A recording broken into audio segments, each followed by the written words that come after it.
project whilst I've just moved, so I need to like redo all of my like bookshelf organization, blah blah blah. I think I'm gonna try and do like a project where I try to read more of the books that I got in 2022. I have been reading, and then I think also like passing on some of the ones, like I don't know the exact number that I brought in 2022 because I've read some and I know that I've also like unhauled or like passed them to some friend or something, but I do have quite a large number left to read. Yeah, I was thinking like it might be nice to try and like focus on reading those. I definitely am not going to be reading all of them. I'm trying to get more of a handle and definitely read more of my own books.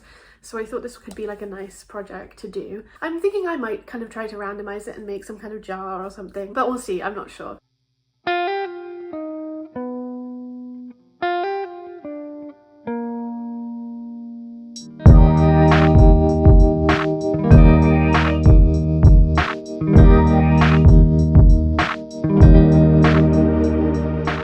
So I found, I would say, the majority, and I know that there's at least 3 that are, you know, that I've like kind of dipped in, at least 2 out of those 3, which I think are on like at my desk on campus. There's also 3 plays, which I know I packed in a box somewhere, I just cannot remember which box, and so I haven't gotten those out. Let's start with non-fiction, because we all know I'm excellent at reading non-fiction. They're all also so fucking heavy. Okay, I've got Boardination by Leah Cowan, A Story of Migration. Striking a Light, The Brian and May Matchwomen and Their Place in History. I read up to page 12 of this. I've also got this book, which I really want to read. Jane Austen, Women, Politics and the Novel by Claudia L. Johnson. I've got Cool the Midwife by Jennifer Worth. Bauhaus Bodies, which I think I did read the introduction of, and then maybe some of Utopias. That was a very loud noise, I don't know if it was picked up. Yeah, Bauhaus Bodies, Gender, Sexuality and Body Culture in Modernism's Legendary Art School, edited by Elizabeth Otto and Patrick Rossler. Then we have Anarchism in Northeast England, 1882 to 1992, by Tyneside Anarchist Archive. I read the introduction to this, and I really didn't like it. Or at least I struggled with the tone and the sort of entitlement that I kind of felt like came from it, unfortunately. And then I did start reading part 1, which is 1882 to 1920, and I really disliked it, and I just felt like it wasn't kind of particularly well like formatted, like it's just like a collection of stuff instead of being like kind of more coherent, which is what I imagined it would be.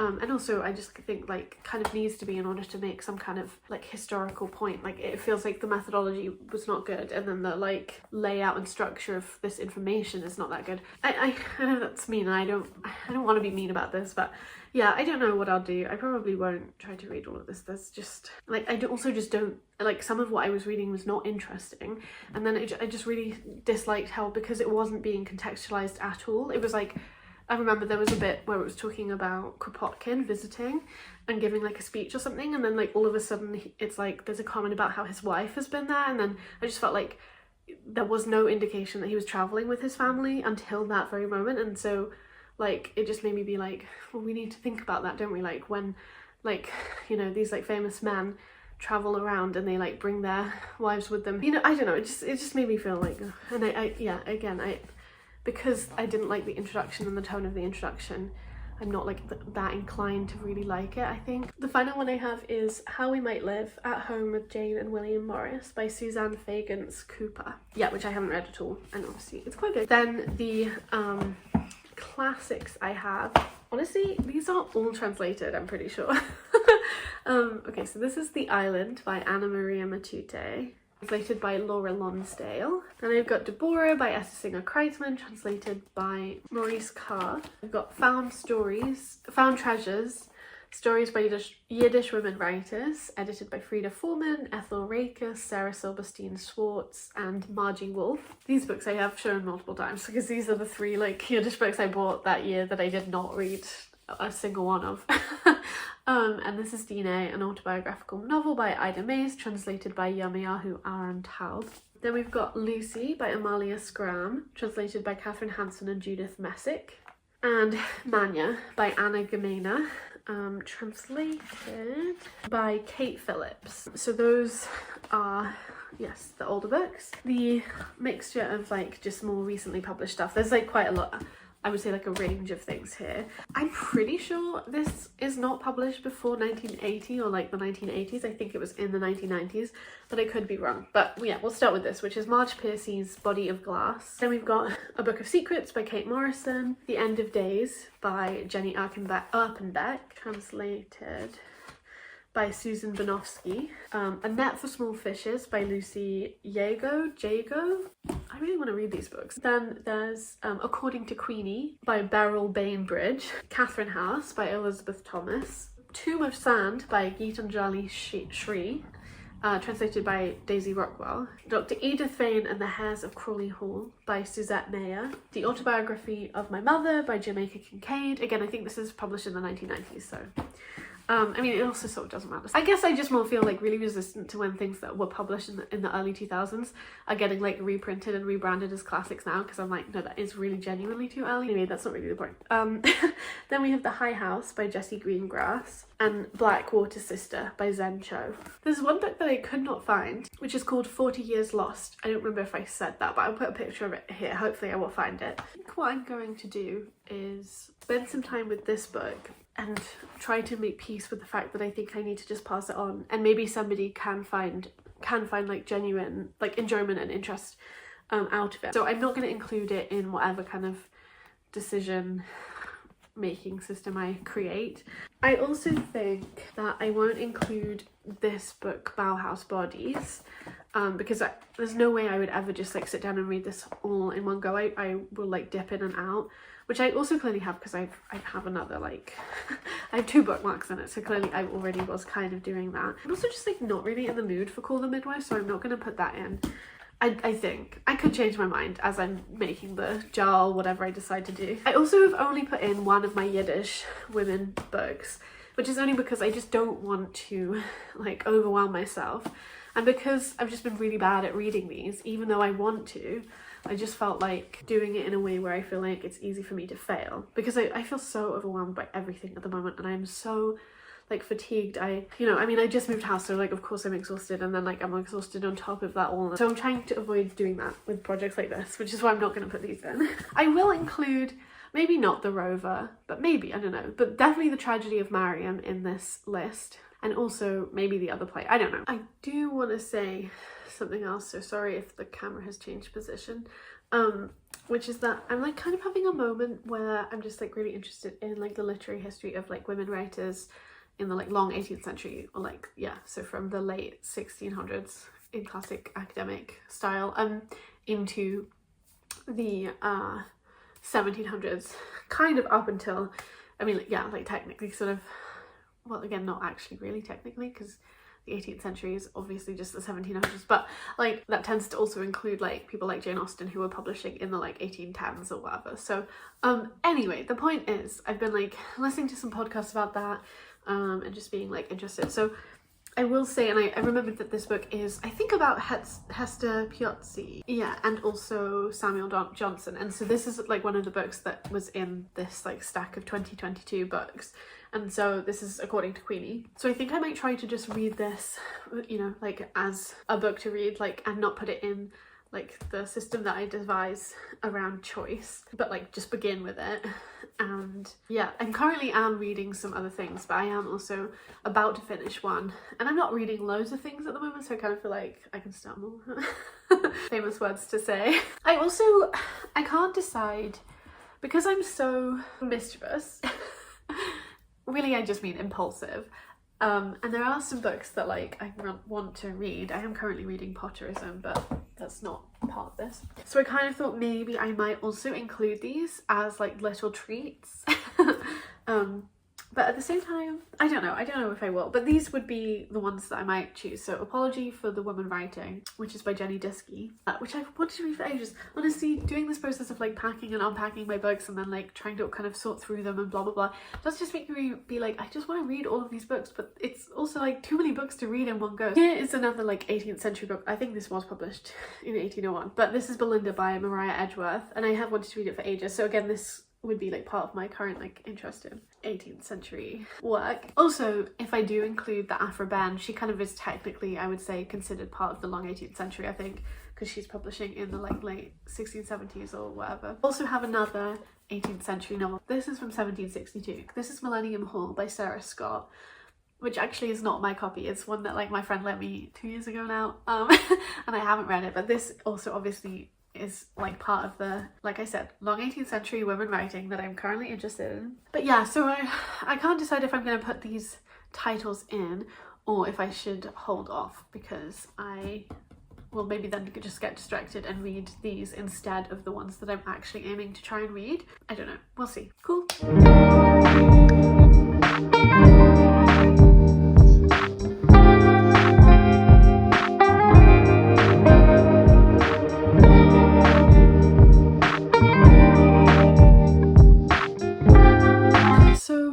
Some progress in that I sort of read this. I read like the paratext, like the introduction and stuff, after having watched a production of it that I found by researching online. It actually had Andy Serkis in it. And yeah, and then I read like the introductory material that is in this, which was obviously more like contextualizing the play, kind of talking about staging it, and then also a little bit about Afroben. I also actually listened to, because this is like a little old, so I wondered if the information about her life would change, because she's like quite a difficult figure to pinpoint and there's lots of kind of ideas about her but not necessarily as much like definite about her life. So I listened to this like interview with Janet Todd on one of my favorite podcasts, Not Just the Tudors, which I will also link, I guess, which is interesting and it is just like about her life. I did not really like this play. I definitely think there's like things in it that are like interesting to discuss, but personally, like from an enjoyment level, I really didn't enjoy it. And obviously one of those reasons is because of the gender dynamics, and it's like, I think purposefully, but it's like very uncomfortable and uneasy in lots of ways around these like power dynamics between men and women, especially with like a few scenes. And yeah, I don't know, I didn't really want to talk about it, and I didn't enjoy it. It was way more like shocking than I thought it was going to be, in the sense of kind of being very like bawdy and inappropriate, but I guess that is because it's like a Restoration era drama, which like I sort of forgot that they were like, so it was like, you know, theatre's back, baby, and it's back with a bite.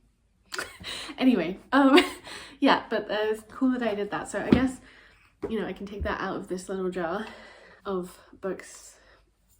And I have read 12 pages of According to Queenie by Beryl Bainbridge. I'm gonna like keep reading this, but I think what I'm gonna do is pick out another one, and then we'll kind of see. I am reading some other stuff, but like I kind of want to know like what might be coming up next out of this pile of books, so that's what I'm going to do. And then I guess if I just really don't want to read what I pick, then I'll make other arrangements, I guess. I'm going to pick 2 out of this, I think, so okay, well I did pick 2. Okay, I picked Tomb of Sand and Manya, both pretty long. So yeah, there's Tomb of Sand by Gitanjali Shree, and then the other book is Manya by Anna Gmeina, which is a book from the 1930s, I want to say. Yeah, late 1930s, and I think it's a coming of age story about a girl in a German town, and it was written like when Gmeina had left as a refugee in the 1930s. Anyway, there's like some vaguely conflicting information, but it looks like it starts in 1920. I think like vibes-wise, I'm probably more inclined to pick this one up than Tomb of Sand at the moment. So I think that's what I will plan to read next. I do also kind of think I might read The High House soon / next. Yeah, we'll see. I'm gonna go through these and find the rover, and yeah, I guess I will update you when there's another update. Bye!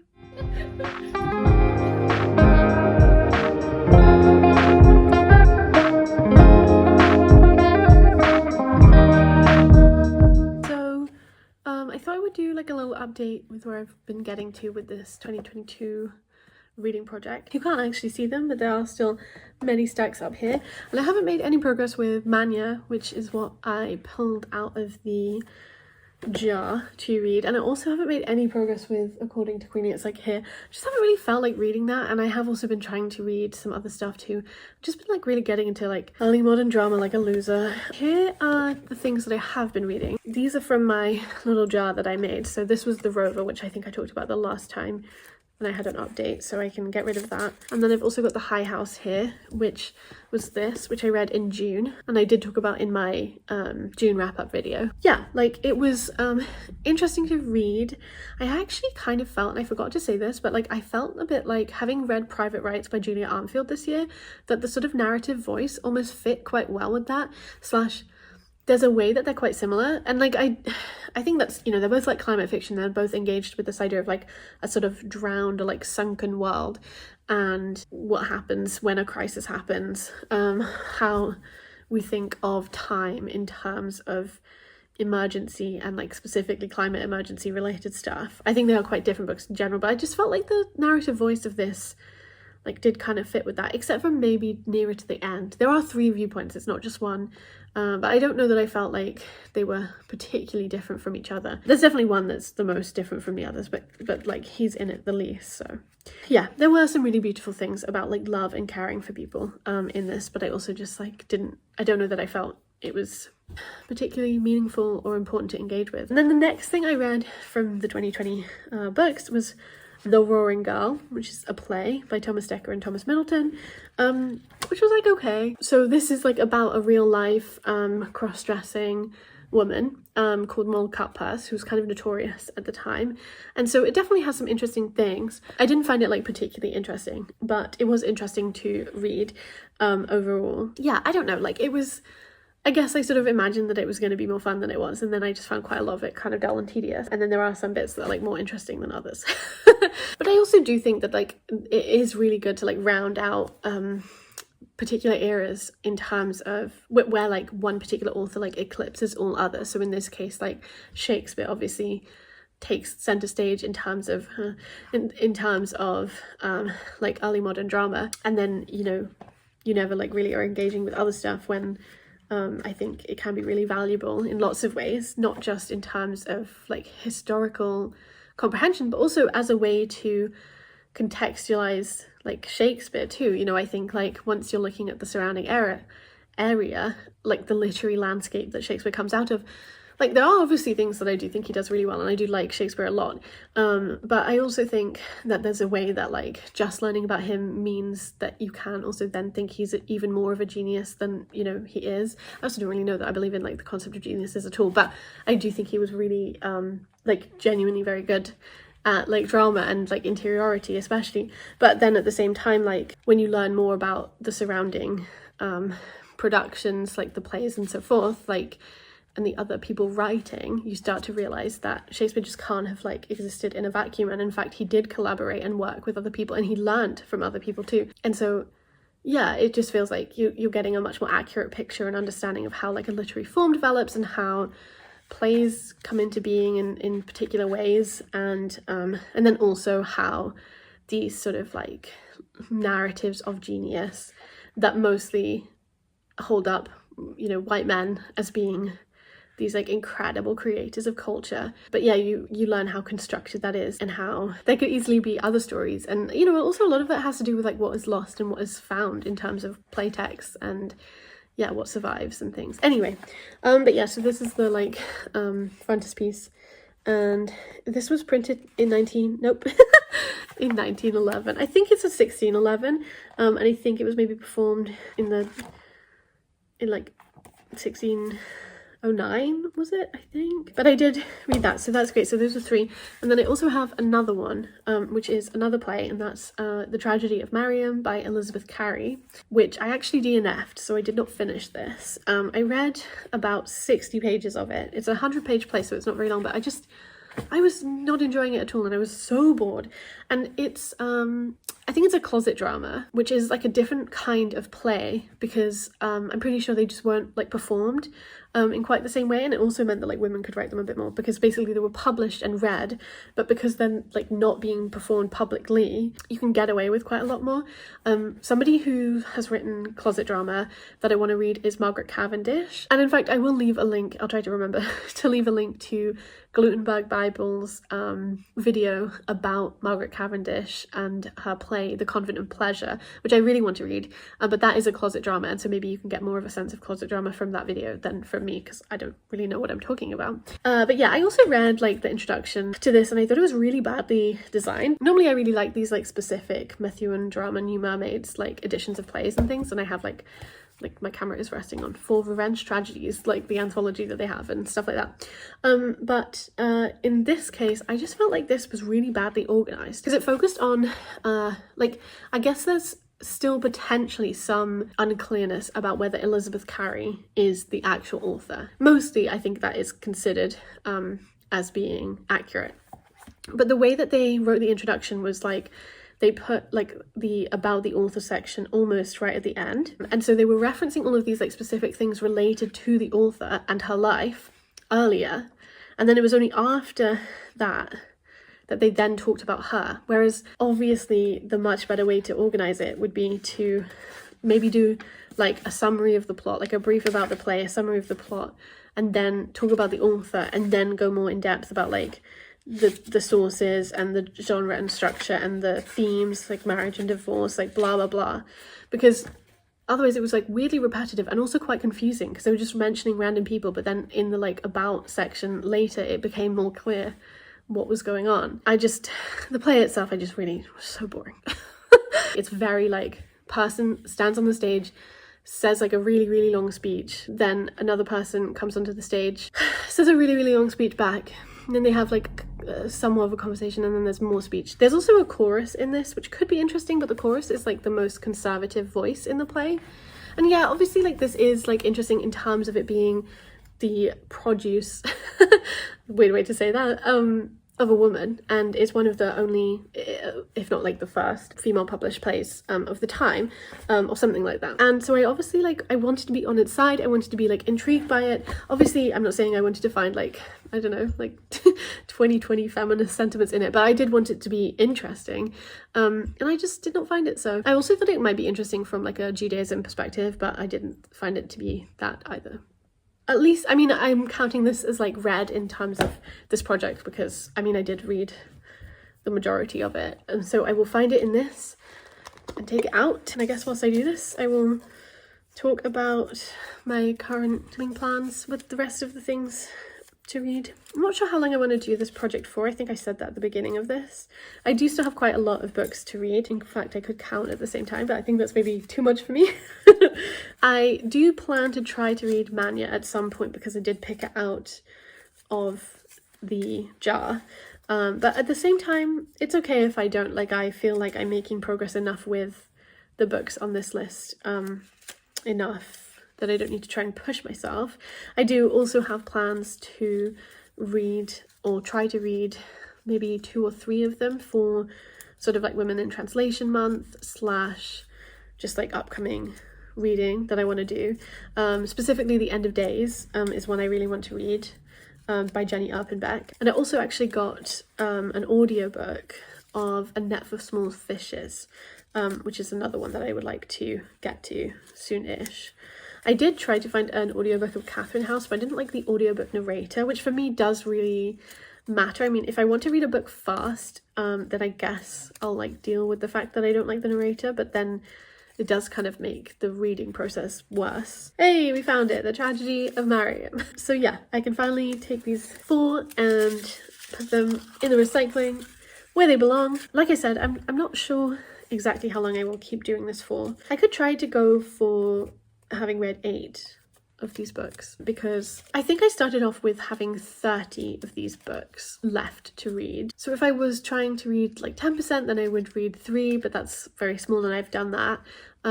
So I think maybe I'll try to read 9. That's 30%? Oh, that seems kind of a lot then. 10, 20, 30. I don't know. Yeah, it also feels silly maybe to stop before August, which is when Women in Translation Month is, because quite a few of these, I think all of them that were contemporary were translated fiction, if I remember correctly. I also would love to read Autobiography of My Mother by Jamaica Kincaid, because I haven't read a Kincaid for ages, and I loved Lucy.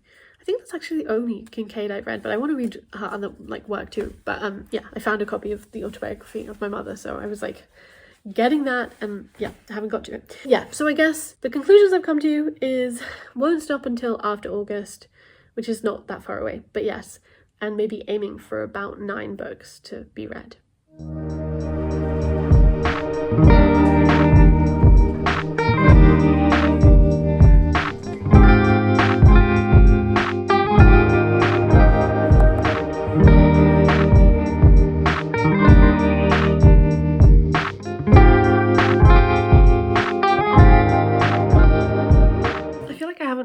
started this little like project for a little while. I think in the last clip I spoke about like a few of my plans and like what I was potentially going to maybe pick up, and so I did read A Net for Small Fishes by Lucy Jago, which is a historical fiction book set in the Jacobean era, and is about the relationship between two women, sort of at the Jacobean court but also sort of outsiders to it, especially one of them who is like a tailor or like a seamstress, called like Anne, and she develops this relationship, this friendship with Frances Howard. And yeah, I really enjoyed this. I know I have now, like when this video is up, like I already will have posted my like July wrap up when I read it, so in that I talk more about it, but I'm really glad that I finally got to it, and I thought it was a really great piece of historical fiction. I liked how it represented sexuality and sort of like the materiality of desire and history.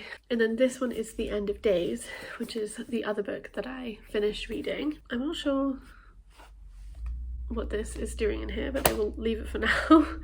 I did like fold over this more than I kind of expected. So anyway, but this is The End of Days by Jenny Alpenbeck, translated by Susan Bonofsky, and I was really disappointed in this, actually, in the end. I think like I sort of had built it up in my head as something it wasn't, but then at the same time I think it was more like it just really didn't deliver in the way that I thought it would. It was interesting. It's sort of about this one woman's life, but it does it in a way where it's like the life of this like baby at first, it ends, but then we have like an intermezzo contingency change up where it's like a sort of counterfactual rewriting in order to like lengthen this like baby child girl woman's life, and that happens like maybe 5 times or something as her life gets extended throughout the 20th century, because she's born like maybe like 1902, 1904, something like that. She's also born in like, I think she's born in like Austria-Hungary. There is quite a lot about Vienna in this, which I thought was interesting, because I did expect it actually just to be more so focused on like German history, but obviously I mean like it seems pretty clear that you can't necessarily tell, especially 20th century like German history, without thinking about the surrounding area, including like the Austro-Hungarian like empire and stuff like that, especially like First World War. But yeah, I just didn't find it very convincing, I guess, at times. I did enjoy some bits, especially in terms of how it thought about Jewish life in this at points. I will say I think like also there is like a vagueness to this book, and also a way that like it's very like unclear at points like who is being spoken about, in part because there's somewhat of like a doubling back, and it does, I just think, get too confusing at points actually in terms of like who is the grandmother, who is the mother, and who is the daughter, especially as they grow older and become pushed out of those particular roles into other ones by age and time, and also sometimes death, I guess. Like yeah I don't know, I was just really disappointed in it, to be honest. Like I don't think it is a bad book, I had like fairly high, what's the word, my brain fog is like so good at just like deleting and like eating up words at the moment, so I can't think of the word, but that's fine, we'll move on. Those are 2 more that I've read for this project, so that's great. I don't think I'm going to end right now, because it's the final day of August right now as I'm filming it, and I have started reading 40 Lost Years by Rosa Maria Archambault, translated by Peter Bush. I'm about 36 pages in. Well, I'm exactly 36 pages in. Yeah, I would love to finish this. And then if I do finish this, I will have read 7 books, I believe, which is fairly close to sort of my idea about how many I would try to get to, and feels like a solid chunk. I also do have plans to put the autobiography of my mother by Jamaica Kincaid onto my like autumn TBR, which I will film soon-ish, so that would also be like another one, but I don't think there's any point in like waiting to get to that, because I'd like to kind of end this project soon-ish.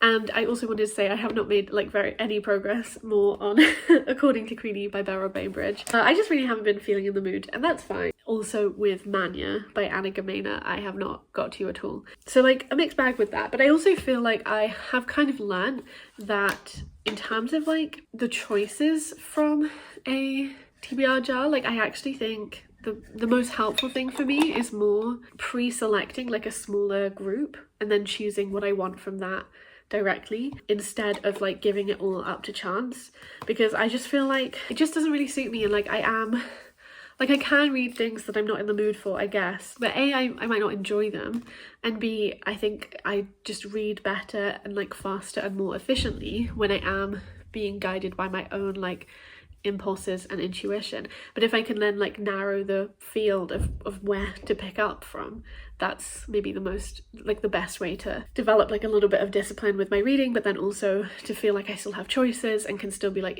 excited and inspired by what I want to pick up and read. I do also, you know, I like the idea of like a TBR jar, mostly because I like the way that it does section off like a little bit, and I like looking through afterwards and being like, okay, I've read this one.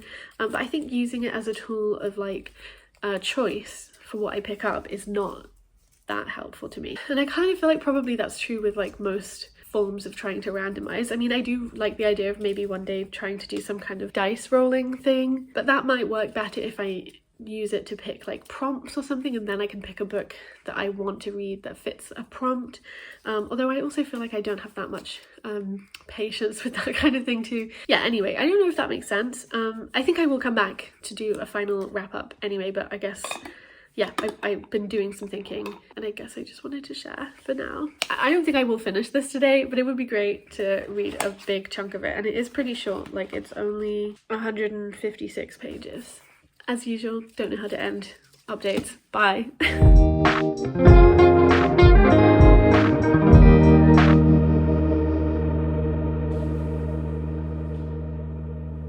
Hi, please hold for a hairstyle adjustment. So, I'm gonna end this vlog. I haven't really made very much progress with 40 Lost Years. I'm on page 44, and I mean, I've been like not really reading. I read one book in September, and I am trying, I'm like getting slightly more momentum again, but I think like trying to read this when I'm just not in the mood is a bad idea, especially because I do have like PhD reading that I need to read.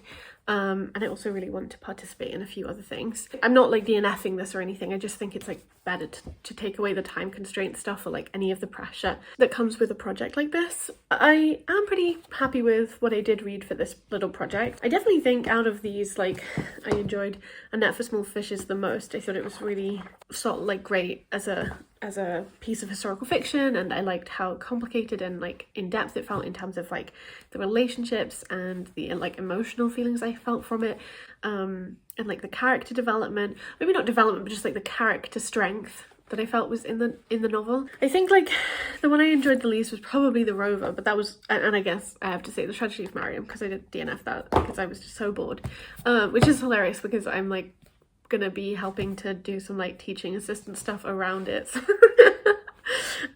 Which kind of feels like isn't that always the way, but anyway. I think this was probably the most disappointing though, The End of Days by Jenny Elfenbeck. I just like did not enjoy this to the degree that I thought I would. The High House was like middling, like I didn't think it was excellent, but I didn't think it was terrible, and there were definitely parts of it that I really thought were very beautiful. Yeah, kind of a strange like mixture, or I guess like, you know, some early modern plays and then like 3 contemporary novels. And then I obviously was trying to get to this one and I failed. But yeah, I'm glad to have made some small progress on books that have been on my TBR for a little while. I hope this was like interesting to follow along with. Have you read any of the things that I picked up in this? I really hope that you're having a good day when you're watching this. You're having a nice day when you're watching this. And yeah, I will talk to you when I next talk to you.